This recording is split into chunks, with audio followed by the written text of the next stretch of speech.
First of all, Steve Otto's column in the Tampa Tribune this morning. We don't hide anything here. Under the headline, "Talk Show Gig Ends Up Lacking Key Ingredient," the column reads as follows. "It should be pretty smooth," said the producer as we went over the pre-show notes. "You'll have a handheld microphone and everyone in the audience will be able to hear what is being said over the speakers. Also, there will be someone out there screening the audience for questions so you'll know where to turn." Sounded good to me. I love radio. And when my old friend Paul Gonzalez suggested I be the moderator for a show called The Battle of the Talk Show Hosts at a local restaurant, well, it seemed like it might be a lot of fun. I should have gotten the hint when Gonzalez left for another station in Atlanta a few days later that something wasn't quite right. The idea was that there would be 3 talk show hosts from WFLA in front of a live audience and that I would charge through the crowd, Phil Donahue style, for questions. Things started to go badly a couple of days before the broadcast when we ran a story that said 2 of the 3 hosts were getting canned. "Not to worry," said the show's producer. "They will be there." They were. So were about 500 creatures who crawled in from the night and jammed into a sunken pit in the back of the tobacco company restaurant and packed themselves around the table where the talk show people were perched. I was handed a microphone and told to fend for myself out in the crowd. "Just watch my hand signals," said the producer. "When I go like this," she said, making a braking motion with her fists, "that means we are going into a station break." Nothing to it, I figured. And I couldn't wait to get started. You could hear the news segment on the hour over the restaurant sound system.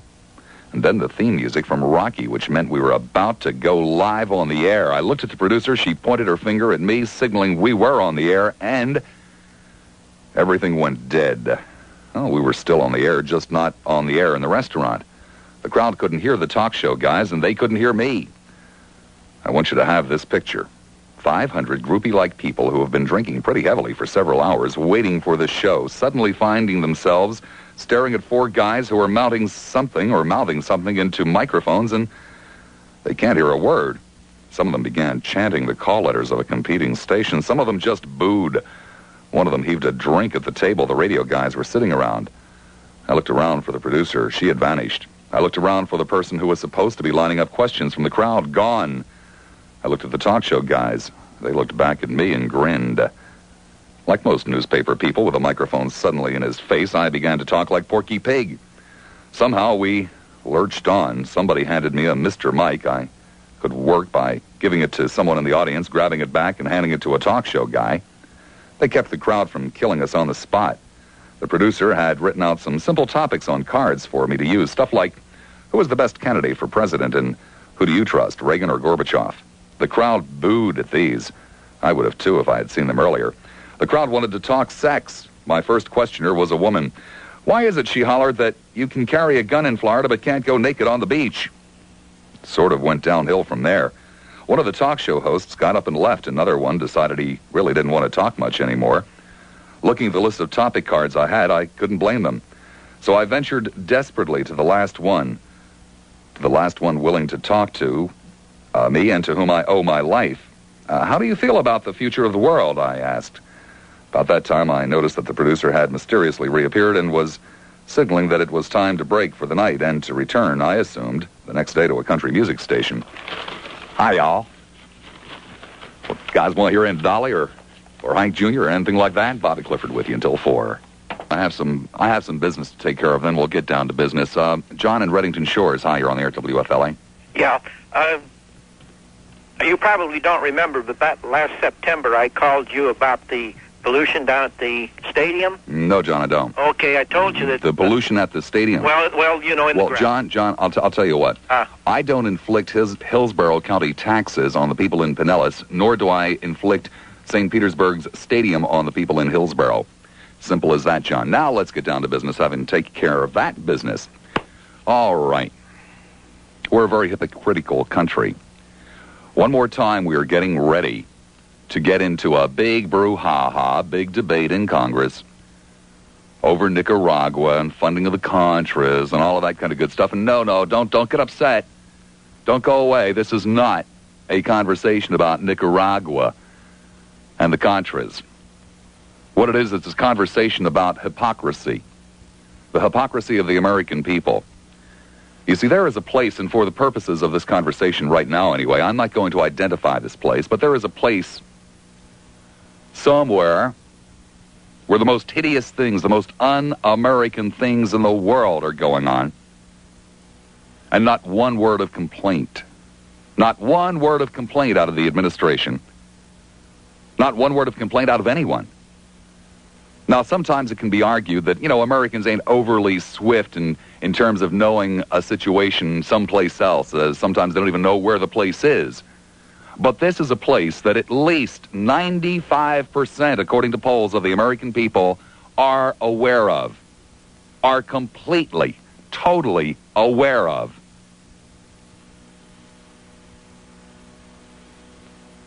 And not one word of complaint.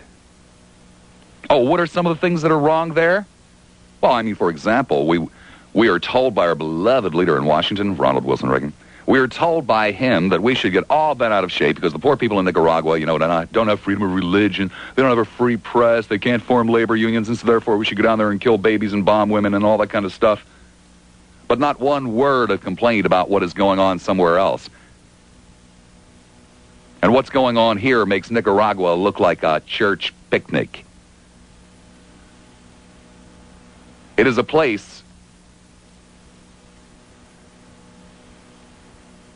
where there is no freedom of religion. As a matter of fact, worship services are mandatory, and they are run by the state. And you must attend. And they are lengthy and boring and go on and on and on and on, and you have to go. Sex is absolutely forbidden. Except one can assume for procreation, but not for any form of recreation. It is forbidden by the state. Freedom of expression is outlawed. You follow the party line or you are gone, baby. You don't question anything. Or you die. Literally. There is no freedom of religion. You go with a state religion or you go. You will die for not going along with a state religion. No one, literally no one in the population has any input whatsoever into who rules, what the rules are.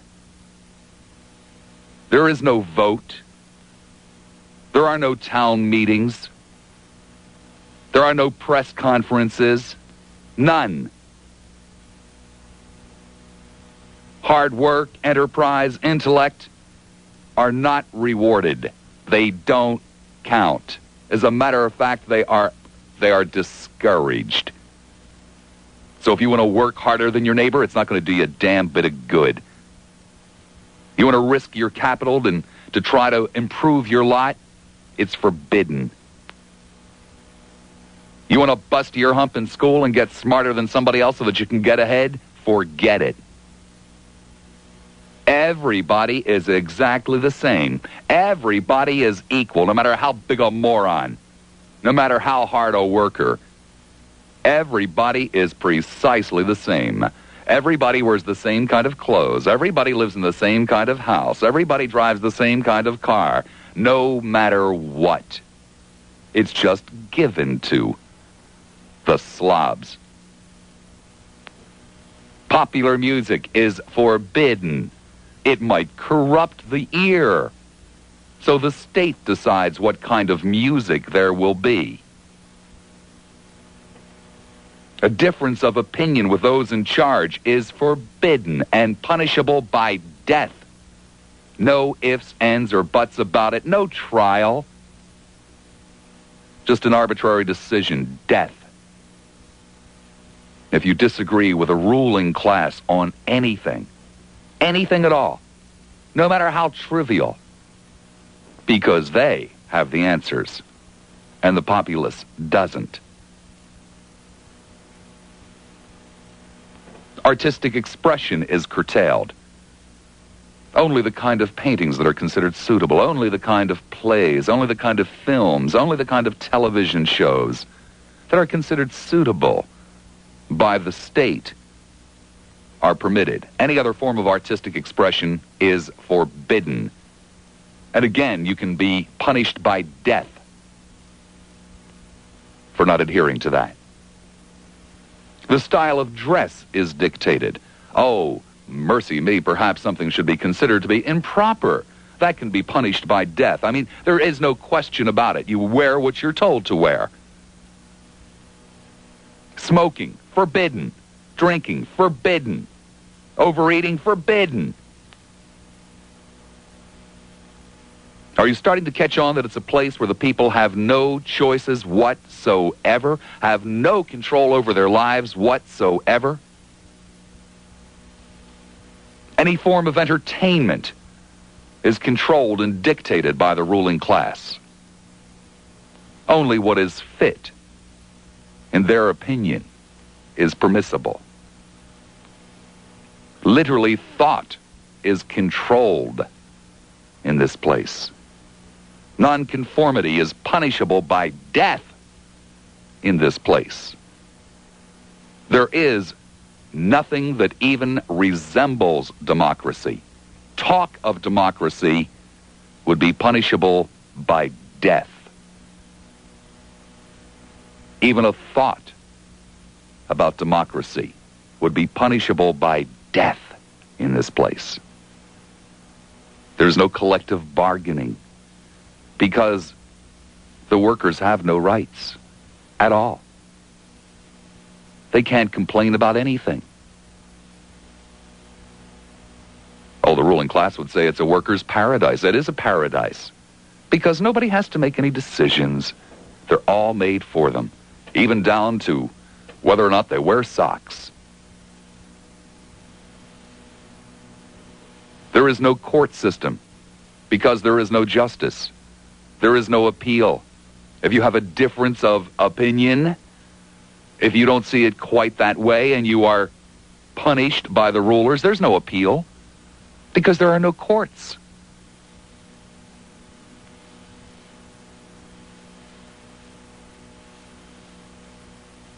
You don't even have the right, and, liberals can disagree on this one, but you don't even have the right in this place to choose whom you're going to live with. Any race, any creed, they're all forced to live together. And there's even one group of people who are preferred above all others in this place, that get preferential treatment at the expense of everyone else in this place. Now, I have deliberately not given you the name of this place, but everything I have said is true. No exaggeration. It is true. And not once have I heard this president, any previous president, any conservative, any liberal, obviously, scream and shout, send in the Marines. Not once. Not even close. Not even a hint of it.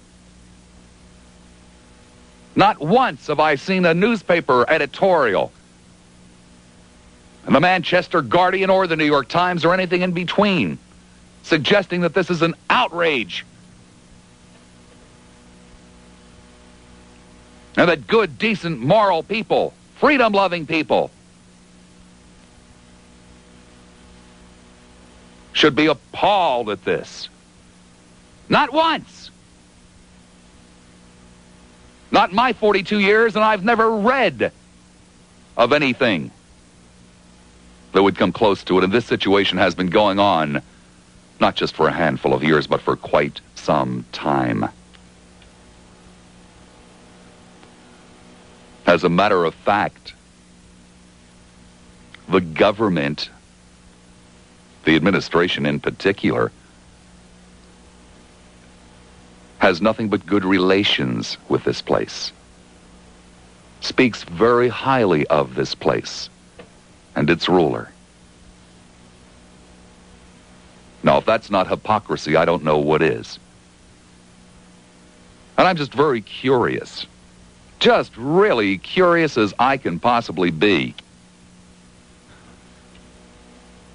I'm as curious as I can possibly be to know whether or not you're enraged, outraged, disgusted with a place where people are treated like that. Yet especially all of you commie-hating people out there that want to go all over the world and save people. I want to know if you want to send the Marines into this place. I want to know if you have the guts, have the courage of your convictions to want to spend money and even, if need be, spill blood to clean up this situation. Is this a situation that is tolerable for you? Let's just see if your money's where your mouth is, so to speak. Let me give you the telephone number. That kind of rang a bell there. It seemed like it's Vatican City you're talking about. No, it's not Vatican City I'm talking about at all. Sounds just about the same way they... No, it doesn't even sound close. But yeah, I think it's outrageous, but I still can't figure out where in the world you're talking about if that's not what it is. Well, you know about the place, Charlie, I promise you. WFLA. Is it Paraguay? Doesn't make any difference where it is, does it? Well, no, it doesn't. We're talking about human beings and how they're treated. I just think it's deplorable what I'm hearing, and all I can think of is Paraguay. So I wanted to know if it was Paraguay. Well, you're apparently not that upset by it. Hello. Bob? Yes, Claire. You know, you have this thing about religion. No, I don't you think get about on religion. the air, and you spew your hatred about God and religion No, for about the 99th time since I've ever listened to you. Claire, I said nothing about disliking God or anything else. I just told you what your concept of heaven is. Essentially, that's what your monologue was about. No, Claire, what my monologue was about know, is your You concept don't of have heaven. to tell me how to interpret your monologue. I get it all over the Claire, place. obviously I have to tell you how to... Obviously, Treat Claire, us I have every to day tell you from how 30 to 40 interpret the minutes monologue. With a monologue hatred about one thing or another. But the thing about God and religion and heaven... Claire, it has nothing to do with God. It has nothing to do with heaven. I've never been there. I don't know what it's like. Have you ever been there, Claire? Please stop This is using your audience concept, Claire. to purge yourself. Get off my phone, you miserable old bag. You don't want to hold a conversation. Again, Claire, you see, Claire, I pulled the rug out from underneath you. This is your concept of heaven, Claire. It's a place that would be intolerable to you. Down here. But nobody's saying send in the Marines. Thanks, Roger. Eleanor in Bradenton. Hi, you're on the air at WFLA. Hello? Hello. Yes, this is Eleanor. In And Bradenton. I want to give my interpretation of what Bob just said about the country that he was talking about and my relation to how it affects our country. And I think that's what he was talking about. Oh, well, I am Bob, and I know what I was talking about, but why don't you tell me Bob? what you think I was talking Oh, great. May I tell you something? I said, I wouldn't mind God being the ruler, but I don't want a human being playing God. And that's what I'm afraid of for our country. And I'm sick. I have 2 lines to share with you, a letter. We get great letters here at the radio station. This one is on the letterhead of Allentown College of St. Francis de Sales in Center Valley, Pennsylvania. It is addressed to Mr. Peter Handy, General Manager, Station WFLA, 801 East Jackson Street, Tampa, Florida, 33602. Dear Mr. Handy, dated January the 23rd, 1988. I would like to register a complaint about the remark made on the air by 2 of your talk show hosts. Between Christmas and New Year's, my mother and I visited Clearwater to see some friends. On Tuesday morning, December 29th, we were riding through town to do some errands. After noticing a billboard that advertised your station as a news and talk show, I tuned to WFLA. No news was on, so I listened to the talk show in progress. After several callers, a woman named Lisa phoned. She said something to the extent that even though the host, Dick Norman, had objections to Christianity. She wanted to let him know that a number of outstanding Americans had publicly announced themselves as Christians.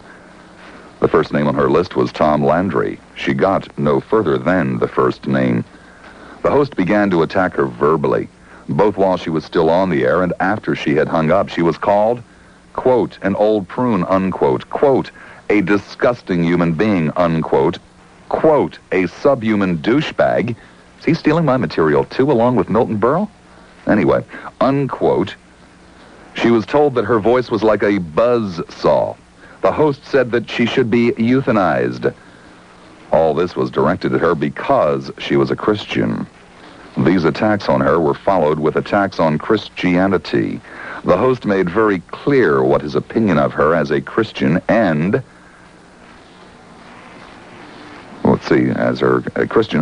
and what his own opinion of Christianity was.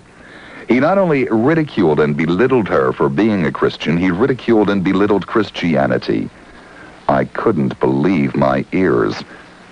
In a country that prides itself on freedom for everyone to express and practice his or her religion, as well as to profess and practice no religion, such verbal abuse was taking place. That last sentence just doesn't make any sense. Once we returned to the Holiday Inn, I called the station to register a complaint. I felt a certain duty to do so. When asked if I wanted to speak with the program director, I agreed. To my surprise, it was the talk show host himself, Dick Norman. As you can see, this incident took place a while ago. After admitting that Christians did not always live up to the ideals of Christianity, I expressed my surprise and displeasure at what I had heard, a ridicule of a Christian and Christianity, and that listeners and sponsors would accept such. His reply was that listenership has been on the rise, and that many people must be pleased. I asked the name of his superior and said that, once home, I would write him. I agreed to send Mr. Norman a copy of the letter. That afternoon, I listened to WFLA again. This time, the host was Bob Lassiter. He was talking with a listener about belief in God. They spoke about whether one could prove that God exists. The discussion was intelligent and balanced. Shortly afterward, a call came in from a gentleman who was upset with Mr. Lassiter's denial of the possibility of proving God's existence. The caller got so upset that in the midst of a short discussion, he hung up on the host. This precipitated an abrupt change in the attitude of the host. He set out on a personal attack on this person who believed in God's existence, who had hung up on him. Besides ridiculing the caller for believing in God, he began to attack and ridicule belief in God itself. That these attacks on Christians and Christianity, on believers in God and on belief in God happened once is sufficient cause for complaint and a request that steps be taken to ensure that they not be repeated. In recent months and even weeks, examples of public outcry against once voiced remarks of a far subtler nature against a category of people have been heard and heeded. All fair-minded people who adhere to the values espoused by this country, be they white or black, Christians or Jews, or any believers in God or non-believers, would be outraged at the public conduct on the airwaves of Mr. Norman and Mr. Lassiter. Does your station have a policy that it encourages or condones such attacks to broaden listenership? Does your station approve of the remarks made by the two talk show hosts named above? Do you, as general manager, approve of them? I would like you to reply. The sponsors of your programming, such as IBM and Sears, are ones that espouse such American values as freedom to express one's religious beliefs or lack of belief. I am surprised that they allow their companies' names to be associated with such remarks. My suspicion is that they are not aware that such programming, distasteful to the vast majority of Americans to whom they direct their message, has been interspersed with advertising for their products. I urge you to review the recordings or transcriptions of the Tuesday, December 29th, 1987 broadcast of the morning and early afternoon shows. Mr. Norman spoke with Lisa in the morning somewhere around 10 o'clock. Mr. Lassiter spoke with the man who hung up in frustration somewhere around 1 or 2. Although even one occurrence of such remarks would be too much, I suspect that such remarks have occurred more than once. The caller to Mr. Norman seemed to be offering a refutation to an objection to Christianity that had been made by him before. My discussions with friends in Clearwater indicated that Mr. Lassiter has built up a certain reputation for objecting to those who believe in God. In the course of my short visit to Clearwater, I heard many good things on your station. Mr. Norman urged listeners to develop excellence in the public education programs in the area. Although I probably wouldn't agree with all of the specifics he mentioned, I certainly encourage excellence in education. I also agree with his statements that if something is not right, people should take action to set it right. I agree with an evening talk show host who said that if listeners did not like a radio station's programming, they should make known their dislikes to the management along with their reasons for them. Mr. Norman and Mr. Lassiter seem to have good qualities and opinions that are of value for educating and challenging their listeners. They have, however, made statements that were offensive to me, an American, a believer in God, a Christian, and a Catholic priest-educator. I believe it is my duty to ask if the remarks made by these men, ridiculing Christianity and belief in God, are espoused by you, the general manager of WFLA. If you do not agree with their remarks, I ask you to indicate that such remarks will not be repeated. May you continue to promote and develop the many worthwhile aspects of your station's programming. Sincerely, A. Robert McGilvery, Chairman of the Department of Education, Allentown College of St. Francis de Sales. This is the kind of guy that would love to go to heaven. Ever since Farmore opened... There either. Well, yeah, but I'm sure you can get a smoke or you can get a drink. I doubt very much there's any collective bargaining. I'm confident there wouldn't be any court system or, an appeal down there if you... Yeah, but I'm sure... Satan, it's a little too hot in here. Could you turn it down? No. I'm going to take you to court, Satan. Nah. I'm sure you can say what's on your mind, though, and what more could happen to you. Right? Well, that's an interesting point. Seriously. What's Hey, no more... Lassiter, straighten up or I'll send you to heaven. Whoa, no, Satan. I hadn't thought of that. Thank you.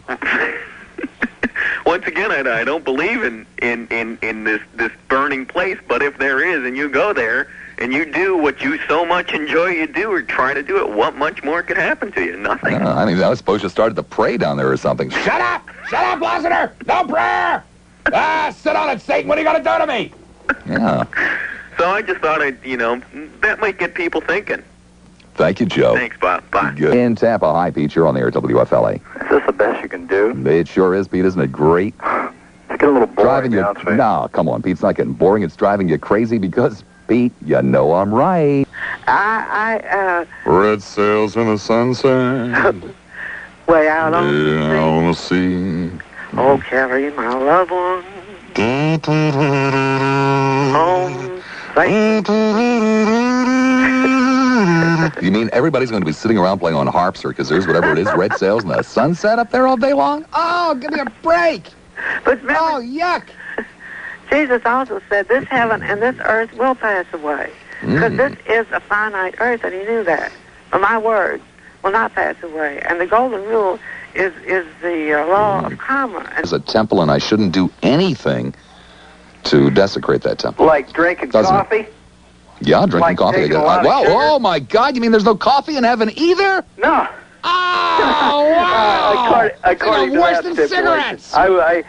Well, let me ask you this, Tom. I mean, suppose you're up in heaven there, and you see a really cute girl. Oh, yeah? And you wink at her, and she winks back, and, one thing leads to another, and pretty soon, you find a cloud to hide behind, and think that's possible in heaven? No, I don't even know that it's necessary, because Solomon and Necessary? David... What do you mean? They really What kind of a had weirdo fun. are you? Sex isn't necessary? What? What kind of a weirdo are you? No, Sex isn't necessary? Definitely necessary. It's the greatest thing in the whole world, right? I think it's there. Oh, I it's think it's there. fantastic, isn't it, I right? agree with you. It's there. I doubt it very much, Tom. It is there. I'd like it to be there. I doubt it very much. I mean, almost all sin is based on sex. Well, what is sin? We say that sin is right and wrong. Sin? What if we're wrong? sin? Sin's winking at that cute little girl with a harp and then going behind the cloud. There's nothing wrong with that, Bob. Nothing wrong at all. Oh, Tom, you'll never get to heaven. Oh, ain't that awful? Speak with an English accent? when he said that? Excuse me? Was he speaking with an English accent when he said that? I'm not sure. It sounds like Robert Morley. He could have played Buddha maybe in the film. Yeah. I don't know what I know, but I know it. Well, it goes along with the story of science. You might look at it that way, yeah. Well, how do you look at it? How do you see that? Well, I don't quite see walking on the White House lawn Well, you're saying that, you don't have... Shut up! Oh, you don't like that? I said, shut up, little boy. If you want to hold a conversation, you're going to hold a conversation. Well, yes, I don't quite interrupt people. I don't quite understand, Chris. Now you can listen to one half of a conversation. I don't quite understand where walking on the White House lawn and having the right of self-determination through democracy would be one and the same. But I suppose if you were trying to sell a bill of goods door to door as an itinerant preacher, you're not interested in a conversation. And I can only assume what is immoral on earth would be immoral in heaven, right? Yeah, that's true. Bob, you think we'll be too heavy for sex? By the time you get here? Well, they used to tell me when I went to Catholic grammar school that everybody in heaven is 33 years old and a perfect build. That's what they used to tell me. I mean, somebody sat down and thought about that one and came up with that answer. That's what they told me. Everybody would be 33, symbolic the age of Christ. And since he was a perfect build, that all fat people would be thin, that all people who had, lost an arm or something like that would get it back. Yeah. I went to Catholic school for 8 years, too, and I used to ask, they used to tell you things like that, too? Yeah, they used to say, how was the Virgin Mary a virgin and who was God? But they didn't want me to ask that one. I don't know, I just don't understand. But anyway, I heard that Tuesday night was a great night, and I just wanted to call. I haven't called you in a while. And I just want to say that Mr. Webb will land on his feet wherever he's at, because he's a fantastic radio personality. Thank you very much, Dan. Speaking of the heavens, Gary McHenry with a WFLA traffic report. It'd probably be a terrific traffic report, too, with Gary McHenry in the WFLA traffic report. It's be a terrific traffic report. Well, Bob, it might be terrific with Brian Brewer. That's true. Gary McHenry does not have a terrific traffic report today. Brian Brewer has the terrific traffic report. I guess I can go to hell for that. We do have several accidents to talk about. Bill, you're on the air. Yeah, Bob. Yeah. Bob, I mean, talk about schlock shows. I mean, we're really dipping to some lows here. Are we? I mean, come on. I mean, we can get into some more quality discussions. Quality discussions, Bill? Yeah, I mean, Strange, I've never... Strange, Bill. Yeah. Strange, I've never heard your voice during one of those quality discussions that I do so frequently. Well, it's tough to get through, in that line of yours. But I mean, all these attributes that you're kicking around, all these things that you're going to be limited to here on Earth, all these physical attributes, let's say, like sex, whatever... I mean, those are limited to a physical world. I mean, heaven's spiritual. Oh, is it? I mean, you should join me and my guru friends. I mean, our karma plugs in all over the place, and we're in the reincarnation. Heaven is the farthest thing from our minds. Great. And it would clean out a lot of this misapprehension about dying, about leaving everything behind. Misapprehension about dying? Well, all these fears of dying, leaving, all your wealth. Oh, you mean heaven's a better place? Well, I mean, you're the one that was kind of saying that, you go to heaven, you won't be able to do this. Well, are you telling me, Bill, that heaven's a far superior place to here? Heaven's far out. I mean, well, why don't you go there, Bill? Into the cosmic consciousness. And Bill, why don't you go there? You can go there anytime you want. I have been there through some of my trans-channeling connections. Oh, really? Well, that's interesting. I do understand it, Fred. That's the whole problem. Joe in Tampa, you're on the air, WFLA. Hello, Bob. Hi, Joe. Joe here in Tampa. Yup.